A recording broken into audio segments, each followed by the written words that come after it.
간증하기 전에 잠깐 짧게 기도하고 시작하도록 하겠습니다. 살아계신 하나님 아버지, 저희 부족한 종을 이렇게 단에 세우셔서 하나님을 증거할 수 있도록 해주심을 감사드립니다.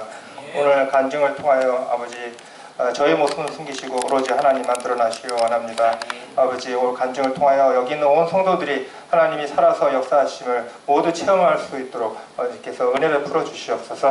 감사드리며 예수님 이름으로 기도드립니다. 아멘. 저는 2010년 저는 제 아내 그리고 제 두 아이와 함께 오랜 미국 생활을 정리하고 한국으로 돌아왔습니다. 박사학위를 취득하고 교수로 채용되어 일했던 한 11년 동안 두 아이가 미국에서 태어났고 또 저와 아내는 미국 영주권자가 되었습니다. 미국에서의 삶은 이런저런 아쉬운 점도 있었지만 대체로 만족스러웠습니다. 그냥 그렇게 미국에 계속 살 거라고 생각했습니다. 저는 결혼 전까지 하나님을 모르고 살아왔습니다. 대대로 하나님을 믿는 처갓집에 장가를 가면서 장인 어른의 권유로 거의 형식적으로 세례를 받았습니다. 결혼 직후 미국으로 건너왔고 아내 때문에 마지못해 한 달에 한 번 정도 주일 예배에 참석했습니다. 박사과정을 마친 후 노스캐롤라이나 주의 한 조그만 도시에 있는 주립대학교의 교수로 채용되었습니다. 그곳에서 어떤 한국인 가정을 만나 교제하게 되었는데 그 집의 남편 집사님의 권유로 1:1 양육을 받았고 드디어 주님을 구주로 영접하게 되었습니다. 1시간 반 정도 운전거리에 있는 한인교회를 오가면서 신앙적으로 조금씩 성장하고 있었습니다. 하지만 아직 하나님이 저를 위해 준비하신 계획을 구하고 따르려는 마음은 조금 더 없었습니다. 그때까지도 제가 스스로 세워놓은 계획서에 하나님을 위한 여백은 없었습니다. 사실 당시 저는 조건이 더 좋은 대학으로 옮겨가기 위해 미국과 캐나다의 여러 대학에 지원서를 제출해놓고 결과를 기다리고 있었습니다. 이러한 계획은 하나님께 기도를 통해 구한 것이 아닌 전적으로 제가 세운 저만의 계획이었습니다. 그런데 저에 대한 하나님의 계획은 제 생각과는 전혀 무관한 방향에서 드러나기 시작했습니다. 2009년 6월 말경에 한국의 모교로부터 경찰대학으로부터 교수를 채용한다는 연락을 받았습니다. 그 전에도 비슷한 공고가 났었고 이전부터 한국으로 돌아와서 교수를 하라는 권유도 몇 차례 받은 터였지만 저는 사실 별로 관심이 없었습니다. 저의 정체 계획은 미국 안에 머물러 있었기 때문입니다.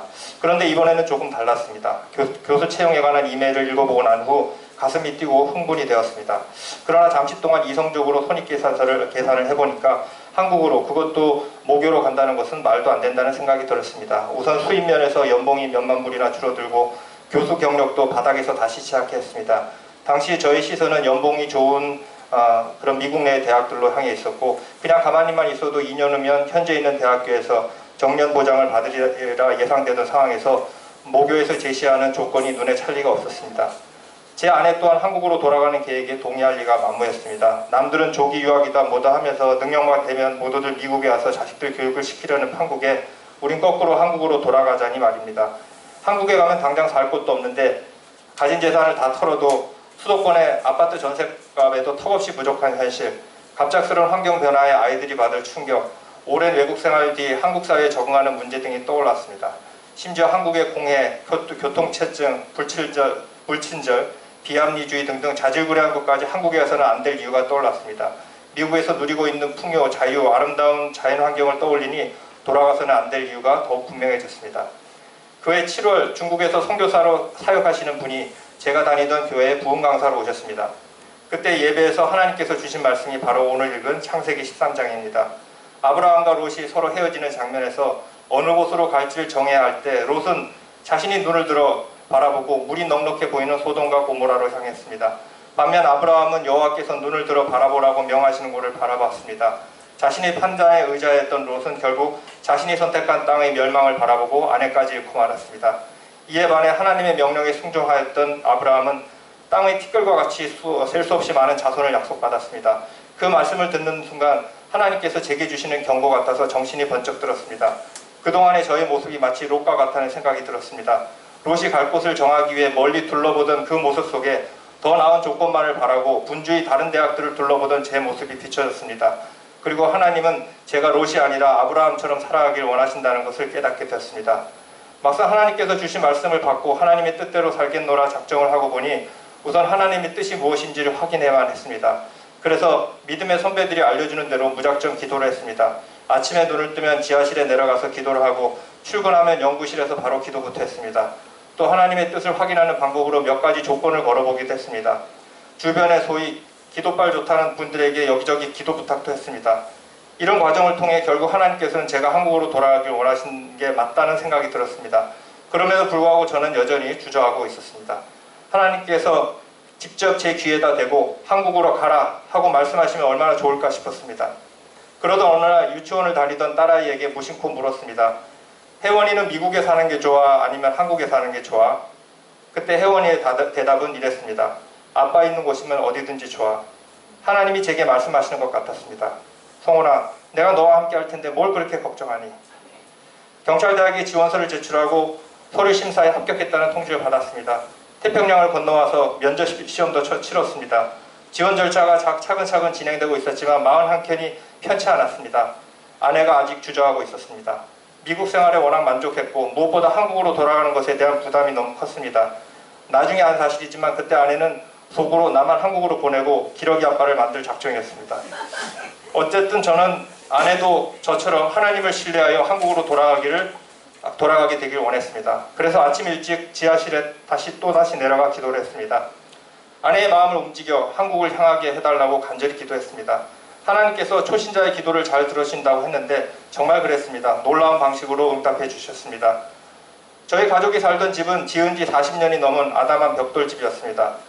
오래된 집이고 집값의 대부분은 은행 모기지에 잡혀있지만 생전 처음 장만한 집이라고 저와 아내는 몇 년 동안 집을 가꾸는데 온 정성을 쏟았습니다. 그만큼 집에 대한 애정이 컸습니다. 그해 12월 24일 크리스마스 이브에 저는 한국에 잠시 와 있었습니다. 신체검사 서류가 미비되어 부득이 한국으로 와야 했습니다. 친구 집에 초대받아 저녁을 먹고 있는데 미국에 있는 아내로부터 전화가 왔습니다. 그리고 아내는 떨리는 목소리로 울기 시작했습니다. 사정은 이랬습니다. 제가 한국에 와 있는 동안 미국 동부에 엄청난 규모의 눈폭풍이 몰아닥쳤습니다. 저희가 살던 지역 역시 눈폭풍을 피할 수 없었습니다. 그런데 눈폭풍이 몰아치던 날 밤 저희 집 뒤에 있는 나무의 가지가 부러지면서 저희 집 지붕을 뚫고 들어왔고 그 와중에 전선이 끊기면서 정전이 되어버렸습니다. 보일러는 멈추고 집안은 온통 깜깜하고 지하실 물펌프가 멈춰 지하실은 온통 물바다가 되어버렸습니다. 제가 한국 일을 마치고 미국으로 돌아갈 때까지 아내는 아이들을 데리고 지인 집에서 신세를 져야 했습니다. 정말 고생이 이만저만 아니었습니다. 집에 돌아가 보니 부러진 나뭇가지들로 난장판이었습니다. 주정부는 저희 동네를 재난지역으로 지정하였고 얼마 뒤 기독교 구호단체에서 찾아와 도움을 받을 수 있었습니다. 집수리는 보험으로 해결했습니다. 그런데 놀라운 일이 생겼습니다. 아내의 마음이 바뀌었습니다. 하루라도 빨리 미국을 떠나고 싶다고 하는 것이었습니다. 남편도 없이 고생을 해보니 미국에서 떨어져 살 마음이 말끔히 가셨던 것입니다. 저는 아내 모르게 속으로 할렐루야를 외쳤습니다.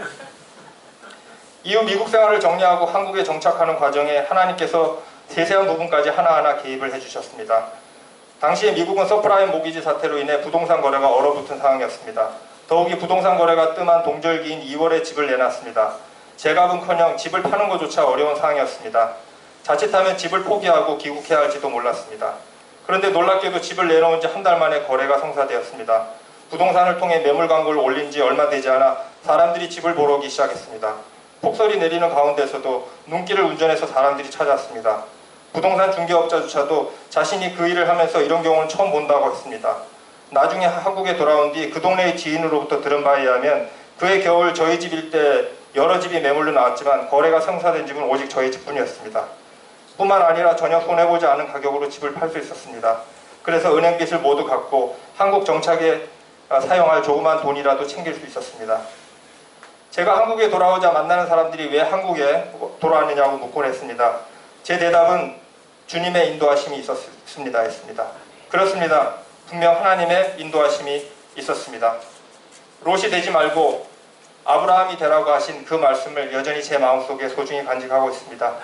제가 지금 서 있는 이 땅이 하나님께서 약속하신 바로 그 땅이고 사역지인 줄 믿습니다. 아멘. 저를 죄인의 골짜기에서 건져내시고 약속의 땅으로 인도하신 하나님께 모든 영광을 올려드립니다. 아멘.